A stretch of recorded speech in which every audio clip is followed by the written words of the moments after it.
हाँ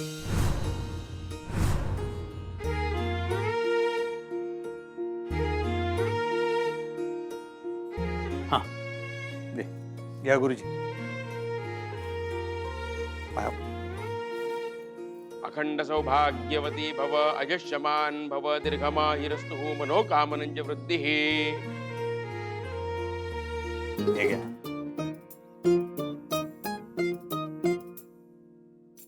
चला येतो. हा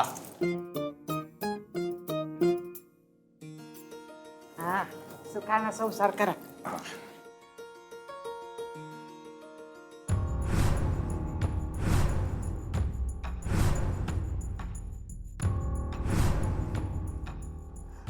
मी फॅक्टरीत जाऊन येतो. अधिपती, तुम्ही कधीच त्यांच्या स्वतःहून पाया पडत नाही. मला तुम्हाला सांगावं लागतं दरवेळी. हा ना प्लीज. नाही मला अहो उशीर झाला खरंच. फॅक्टरीत लोक वाट बघत असतात. अक्षरा, त्याला जायचं असेल तर जाऊ दे ना. कशाला उगाच जुलमाचा रामराम. आत्ता आपण दोघं बोलायला लागलोय ना व नवरा बायको. आपल्यात तिसऱ्या कोणी बोलायची गरज नाही खरं तर. मग आपण बापले का होत ना. ही आई आहे ना तुझी. प्रत्येक वेळेला असं करशील. आई वडिलांच्या पाया पडायला प्रत्येक वेळेला बायकोने तुला आग्रह करावा लागतो. एवढं काय वाईट केलं रे आम्ही.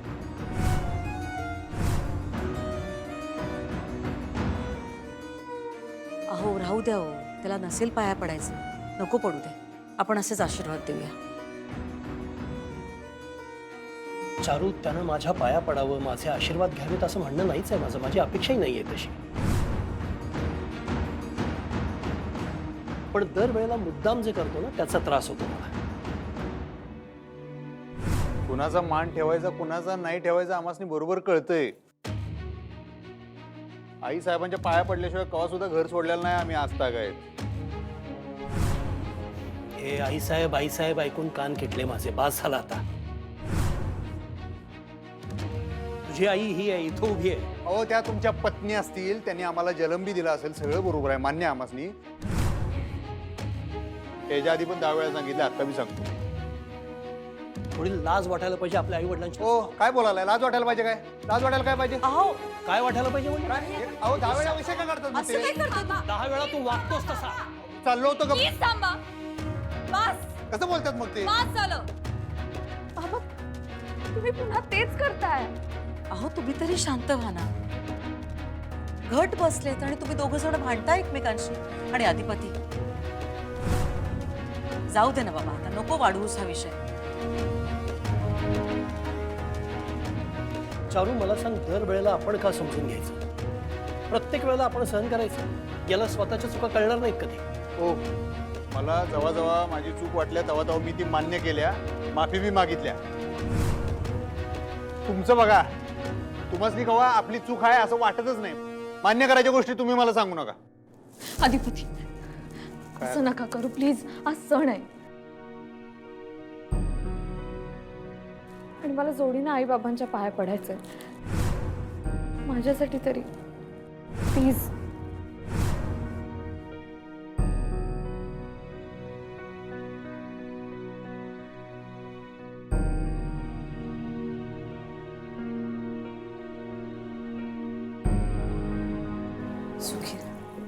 सुखी हो बा. आता जाऊ काय. जेवण जा. भरलं आमचं पोट. अरे आज सण आहे, आज सगळेजण एकत्र बसूया ना जेवायला. आणि तुला खीर आवडते ना, मग तुझ्या आवडीची खीर करणार आहे मी आज. वा, चला त्यानिमित्तानं आज तुझ्या हातची खीर खायला मिळणार आहे. अक्षरा, खूप छान खीर करते आई. अहो एवढं कौतुक करू नका. आता मला ना टेन्शन आलंय. कशी होईल कोणास ठाऊक. तू उत्तमच करशील का. कशी केलीस तरी छानच करशील तू. मी तयारीला लागते. आई येता. अक्षरा, मी आहे. कशाला जेवायला थांबवलं तुम्ही आम्हाला. अधिपती, आई आपल्यासाठी करतायत स्वयंपाक. आज स्वतःहून पुढे होऊन केलंय त्यांनी सगळं. आपण त्यांचा मान नको का ठेवायला? सांगा बरं. माझ्या वाटचा मान तुम्हीच ठेवा आणि माझ्या वाटची खीर बी तुम्हीच खावा. जो काय मान द्यायचं द्या, मी जातो कामाला. तुम्हाला शपथ आहे माझी, ओ न जेवता गेलात तर. औ बघा मला याच्यात ओ मास्तरीन बाई ओ मास्तर कोड्यातच टाकतात राव. अंबाबाई बघतेस ना हो? अरे राहुल्या, बराबर हात चालव, बसू नको, खूप ऑर्डर पेंडिंग आहेत. चल उठ. बोल ना भावा. त्या मंडळातल्या माणसाने आपण सांगितलं होतं बघ आईसाहेबांनी शोधायला, काय खबर आली त्यांच्याकडनं? भावा अजून तरी काहीच खबर नाही आली त्यांच्याकडून. अरे नाही नाही नाही असं करून चालणार नाही. आपण एक काम करूया, चल आपण प्रत्यक्षात जाऊन भेटूया त्यासनी. काय सांगावं, आईसाहेब एखाद्या मंडळात येऊन बी गेले असतील, प्रत्यक्ष भेटले की जरा बरं पडेल, आहे की नाही? होय, मी व्यवस्था करून ठेवतो तशी. बरं, आणि त्या इन्स्पेक्टर साहेबांशी मी बोललोय, काय त्यांना आता तेच सांगितलं नेहमीच, म्हणलं जरा प्रोसेस फास्ट करा असं तसं. ते म्हणजे आमच्या लेवलवर बघतो वगैरे. बघूया, आश्वासन तर दिले त्याने, बघूया काय होते. भावा तू काळजी करू नकोस, आपले प्रयत्न चालू आहेत ना. आईसाहेब सापडतील लवकरात लवकरच. तुझ्या तोंडात साखर पडो बाबा. बरं, आज मी काय फॅक्टरीत येऊ शकणार नाही, आज जरा इकडचीच कामाला येत. डोंट वरी भावा, मी आहे ना, मी सांभाळतो फॅक्टरीचं काम. हा तुमच्यावर सगळी बेस्ट आहे ओंकारराव. चल ठेवतो. हा कसं शोधावं राव आईसाहेबांनी, काय काय करावं? सगळे प्रयत्न झाले, अजून काही यश येणं झालंय. काहीतरी नवीन केलं पाहिजे. इरा घे गरम गरम चहा. किती दिवसांनी माझ्या हातचा चहा ग. हा बरं ऐक ना इरा, तुझ्यासाठी ना पापड करून ठेवले, लोणची करून ठेवली आहेत. पापड म्हणजे उडदाचे पापड आहेत, पोह्यांचे पापड आहेत आणि लाडू करून ठेवलेत. 4 काढून ठेवलेत मी, बाकीचे सगळे तू घेऊन जा. आणि हो, तांदूळ मागवलेत, तांदूळही नाही. अगं आई, एवढं सगळं एकटीने कसं घेऊन जाऊ मी? रिक्षाला पैसे सुद्धा नाही आहेत. अगं ए, रिक्षाला पैसे देते ना मी, कमालच आहे. आई रिक्षाला देशील ग, महिना कसा काढू?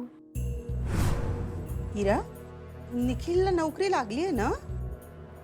हो, लागली नोकरी, पण पगार काय पहिल्याच दिवशी मिळत नाही ना. पगार मिळायला वेळ लागतो. आणि तुला सांगू का, निखिलच्या बाबांना पेन्शन सुद्धा नाही. सगळं घर निखिलच्या कमाईवर चालतं, म्हणून पैशांची जरा चणचण आहे. आई, मी काय म्हणते, मी ताईकडे थोडे पैसे मागू का? का? नाही नाही इरा, अगं ताईकडे नको. अगं तसं नाही, म्हणजे उसनेच मागेन, मी परत देईन तिला. मी नोकरी शोधतीये. नाही ग, ताईकडे कशाला? नाही नाही, बरं नाही वाटत. म्हणजे अगं हे बघ, तिलाही खूप व्याप आहे, शाळा आहे, घर आहे. अगं आई, काय बोलतीयस तू? तिच्या घरातला एक कोपरा जरी झाडला ना, तरी आमचा महिना निघेल एवढे पैसे निघतील. तिला काय पैशांची कमी आहे? म्हणून काय आपण मागायचे का इरा? बरं वाटतं का ते? अगं आई, मी उधारच घेणार आहे, आणि ती सख्खी बहीण आहे माझी, रक्ताचं नातं आहे. म्हणून विचारते तुला, म्हणून विचारणार आहे तुला. नाही नाही इरा, मला नाही पटत हे. तू तिच्याकडे अजिबात पैसे मागायचे नाहीस. हा, मी देते ना तुला. अगं आई, बाबांच्या औषधांसाठी नाही लागणार का तुला? इरा, त्याचं तू नको टेन्शन घेऊस, ते मी बघून घेते. हा, आम्ही सांभाळून घेऊ आमचं. हे बघ, सध्या माझ्याकडे जेवढे आहेत ना तेवढे घेऊन जा, थोडे दिवस भागतील तुझे. हा, पण ताईकडे नाही मागायचं. थांब थांब, मी देते, थांब.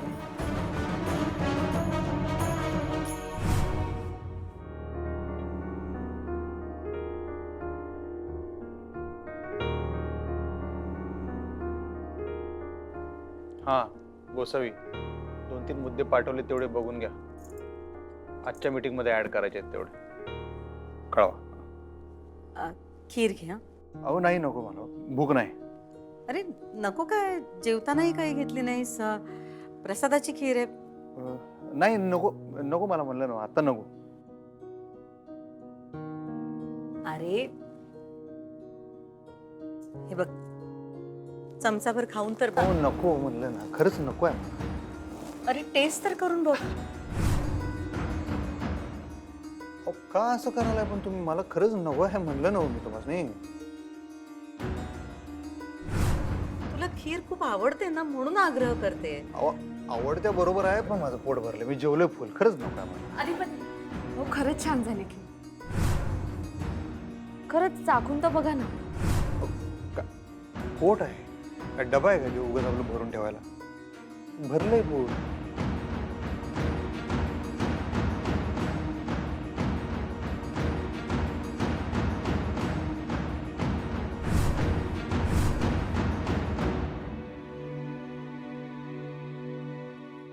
आई त्यांचं असंच आहे, जेवणानंतर ते काही फारसं खातच नाहीत. माझी समजूत काढू नकोस ग. मला माहितीये मी खीर केली म्हणून तो खात नाही. नाही नाही असं नाहीये. मी लहान आहे का, कळतंय मला सगळं. पण मला एक कळत नाही की मी आणखीन काय करू की त्याला माझ्यातल्या आईची माया, प्रेम, तडफड कळेल. तुम्ही नका काळजी करू आई. तुमची इच्छा आहे ना त्यांनी खीर खावी, मी बोलते त्यांच्याशी.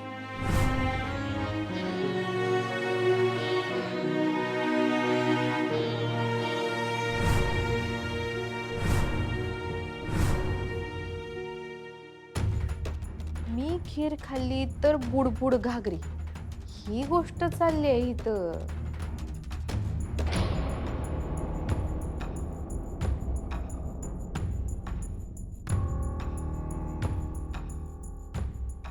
अधिपती काय झालं? का असं केलं तुम्ही? काय केलं? काय केलं म्हणजे खीर का नाही खाल्लीत?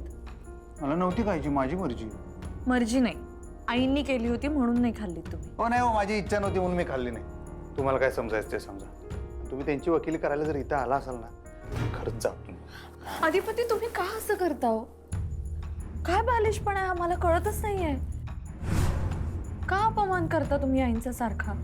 मला सांगा, तुम्ही नेहमी बाबांविषयी बोलता की ते भुवनेश्वरी मॅडमचा कधीही मान ठेवायचे नाही, त्यांच्याशी वाईट वागायचे. तुम्ही कसे वागताय आता आईंशी? हा, कुठून आला हा विरोधाभास तुमच्या? तुम्ही आमची तुलना चारवा सुरूंशी संग करूच नका. लई फरक आहे आमच्यात आणि त्यांच्यात, माहिती आहे ना. आणि या काल आल्या चारुलता मॅडम, मला तर ते आठवत बी नाही खरं सांगायचं तर. आई म्हणून मला काही शून्य आठवण आहे त्यांची. माझ्यासाठी त्या अनोळखीच आहेत. उलट तुम्हीच त्यासनी सांगा या असलं काहीतरी करू नका म्हणा. आणि मला जे नातं आठवत बी नाही ते तुम्ही माझ्यावर का लादताय? मला आठवत नसेल अधिपती, पण नातं तर आहे ना, खरं नातं आहे. खरं तुमच्यासाठी असलं, आमच्यासाठी काय खरं बिरं काय नाही. आमचा आणि त्यांचा काही संबंध बी नाही. आणि त्या इथं आल्यामुळे माझ्या आयुष्यात काय फरक बी पडलेला नाही. त्या या घरात राहिल्या काय न राहिल्या काय मला खरंच फरक पडत नाही. काय कसं बोलताय तुम्ही अधिपती? तुमच्या सख्या आईविषयी बोलताय तुम्ही, असं कसं बोलू शकता? तुम्ही ना चोच इशे उगाडत बसू नका. मी तुम्हाला लय वेळा सांगितलंय, आमच्यासाठी आमच्या आई म्हणजे आमच्या फक्त आई साहेब आहेत, पास बाकी कोण नाही. आता ह्यो विषय बंद करा. मी हात जोडतो.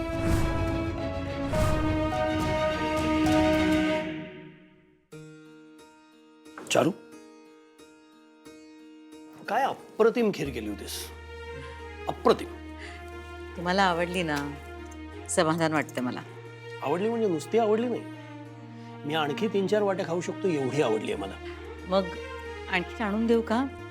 मी आणते तुमच्यासाठी. चारू, काय झालंय? नाही, काही नाही झालं. मी खीर आणते ना तुमच्यासाठी. काहीतरी बिनसलंय ना? काय झालंय सांगशील? नाही हो, खरंच काही नाही. मुलानं खिरीला हात सुद्धा लावला नाही ना? म्हणजे जेवताना नाहीच खाणार म्हणाला तो, नंतर तू घेऊन गेलीस तेव्हाही नको म्हणाला असेल. नाही, तसं काही नाही. त्याचं पोट भरलं असेल ना, त्यामुळे नाही खाल्ली. त्यात काय एवढं. किती पांघरून घालशील? अधिपतीला अक्कल कधी येणार आहे मला कळत नाही. म्हणजे त्याच्या डोळ्यावरची पट्टी काढायचा मी एवढा प्रयत्न करतोय, पण त्याचा काही उपयोग होत नाही. मला वाटलं होतं तू आल्यानंतर त्याच्यामध्ये फरक पडेल, पण नाही. तू आल्यावर तर हट्टीपणा जास्त वाढतोय त्याचा. मला कळत नाही त्याचं काय करावं. जाऊ द्या, तुम्हाला आवडली ना खीर, मी आणते तुमच्यासाठी.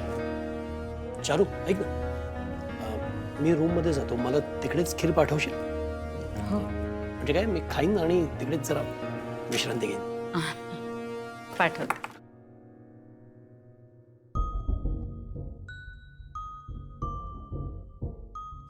मम्मी माझं ना डोसकं फिरलंय आता.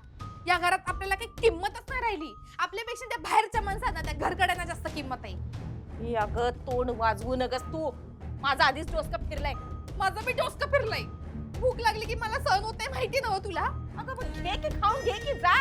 तेच करायला गेलती. पण ती म्हातारडी तिनं खाऊन नाही दिलं मला. मला म्हणली का तू कर त्या पाहुण्या रावण्यांचं आणि त्या घरगड्यांचं होऊ दे, मग आपण बसायचं. तटकट ठेवलंय मला. तिचं काय करायचं कळना झालंय मला. तिचं काय करायचं ते कर.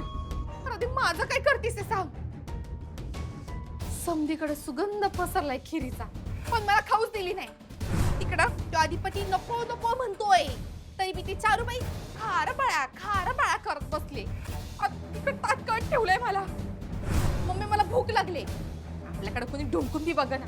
पण कचऱ्याची किंमत करून टाकले का आपली. थांब जरा चेचे. आपल्याला दावायलाच लागणार आहे आपली किंमत या घरात काय आहे. तुला खीर खायची ना, चल तुला खीर खाऊ घालते. अरे वा, काय मस्त घमघमट येतोय खिरीचा. बरं झालं तुम्ही आलात. मी आलेच आहे ना खीर देऊन. बरं ही खिरीची वाटी कोणाला घेऊन चाललायसा. त्यांना खीर खूप आवडली आहे ना, त्यांना आणखीन थोडी हवी आहे, त्यांना देऊन येते. अरे देवा, एवढीशीच खीर राहिली वय. पुरेल आपल्या सगळ्यांना. मी आलेच त्यांना खीर देऊ. अव नाही, आपणच नाही खाणार आहे खीर. अजून लई लोक आहेत की खीर खायची. त्या समजासनी असं हातावर प्रसादावानी घ्यायला लावणार आहे खीर काय. अहो नाही, पुरेल. एक एक वाटी येईल सगळ्यांना. बया, म्हणजे एकाच वाटीत उरकायचंय वय. त्याचं काय आहे, सणावाराचं का नाही लोक 2-4 वाट्या जास्तच खात्यात आहे का नाही. तुम्हासनी अंदाज नाही आला काय. आता कशी पोटभर खायला मिळणार हो खीर. अहो सगळ्यांची जेवणं झालीच आहेत आता. म्हणजे असं म्हणा की तुम्हासनी अंदाजच आला नाही म्हणून. हो आता खीर चांगली झाल्या म्हणल्यावर लोक भरपूर खीर खाणारच की नाही का. कसं आहे, ह्या घरात का नाही नुसती तोंडाला पानं पुसल्यावानी करायची पद्धत नाही बरं का. या घरात का नाही जंगी कामं असतात. पोट भरेपर्यंत नाही, पोट फुटेपर्यंत खायला घालायची आमची ताई, आणि ते बी समद्यासनी. अहो तुम्हासनी जमत नाही तर कशाला तुम्ही आलाय हो इकडं किचन मध्ये. कशाला लुडबुड करायला सा. अहो धनाजी करतोय की. धनाजीला समजा शिकवलं आमच्या ताईनं, त्यानं केलं असतं. तुम्ही कशा पायी इकडं आलाय सा. हा नाही, मला काय वाटायलंय आता ही जेवणाची पद्धत बी तुम्ही बदलायला असं वाटतं ताईची. नाही तर काय.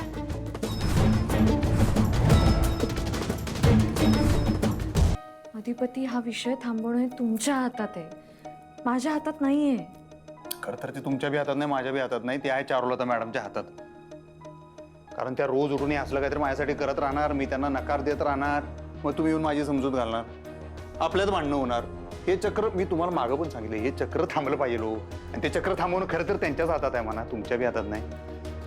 तो विषय बंद झाला पाहिजे. तुम्ही कशाला परत परत विषय काढताय माझी समजूत घालायला त्या. हो, कारण एक छोटीशी गोष्ट तुम्हाला करायची ज्याने हे चक्र थांबेल. आपल्यातली भांडणे थांबतील, आपला त्रास संपेल. काय हे बघा, तुम्ही जर त्यांच्याशी चांगलं वागलात, प्रेमाने बोललात, त्यांना समजून घेतलं तर त्यांना बरं वाटेल. तुम्हाला काही वाटू दे, पण त्यांचा मान राखण्यासाठी तरी त्यांच्याशी चांगलं वागा. असं केलं ना अधिपती, तर सगळे प्रॉब्लेम सॉल्व्ह होतील. किती प्रेमाने त्यांनी खीर केली होती हो, एक घास तरी खायचा. मला जर खीर खायचीच नसेल तर जबरदस्ती करण्यात काय अर्थ आहे. त्यांच्या प्रेमाला तुम्ही जबरदस्ती म्हणताय अधिपती. तुम्हाला माहितीये, सगळ्यांनी खीर खाल्ली, सगळ्यांनी कौतुक केलं, पण त्यांनी केलेली खीर तुम्ही खाणं, तुम्ही त्यांचं कौतुक करणं हे त्यांच्यासाठी इतर कशाही पेक्षा महत्वाचं आहे. तुम्ही परत आता तेच करताय. तुम्ही त्यांचा विचार करताय आणि त्यांची बाजू तुम्ही माझ्याकडे मांडताय. मी बाजू नाही मांडत अधिपती. मला एवढंच म्हणायचं की ठीक आहे, तुम्हाला नव्हती ना खायची खीर, तरी त्यांचा मान राखण्यासाठी एक घास खाल्ला असतात, काय फरक पडला असता. नाही पडला असता फरक. मानबिन जोगा राखायचं ते तुमचं तुम्ही राखा, मी नाही मान राख. मी राखतेच आहे मान, सगळेच राखतायत, पण त्यांना तुमच्याकडून जे समाधान मिळणार आहे ना, ते इतर कोणाकडूनही मिळणार नाही. हो, पण त्यांच्या समाधानासाठी मी माझ्या मनाची शांती का खराब करून घेऊ. तुम्ही उगीच मला ढकलूच नका तिकडे. मला ज्या वाटेनं जायचं नाही त्या वाटेनं मला कशाला जायला लावताय तुम्ही. का वाटत नाहीये? त्या एकट्यात बिचारे अधिपती तुमची वाट बघतायत. इतक्या वर्षानंतर त्यांना त्यांचा लेख भेटलाय. त्यांना कसं वाटत असेल तुम्ही असे वागता त्यांच्याशी बघून? काय काय वागलो मी? काय अपमान केलेला नाही त्यांचा? कधी एक शब्द चुकीचा बोललोय तुम्ही बघितलाय? काहीतरी आपलं सांगताय तुम्ही पण. अहो मला त्यांच्याविषयी जे वाटतंय, आमच्या आईसाहेबांविषयी जे वाटतंय ते मी कसं बदलणार? आमच्या आईसाहेबांची जागा मी कोणाला देऊ शकत नाही हो. ही काळ्या दगडावरची पांढरी रेग आहे, ते तुम्ही बी समजून घ्या. आणि उलट तुम्ही जर त्यासनी सांगा म्हणावं हे असलं करू नका, बास करा, बंद करा, तर लय झालं. नाहीतर का नाही एक दिवस मग माझा संयम सुटत.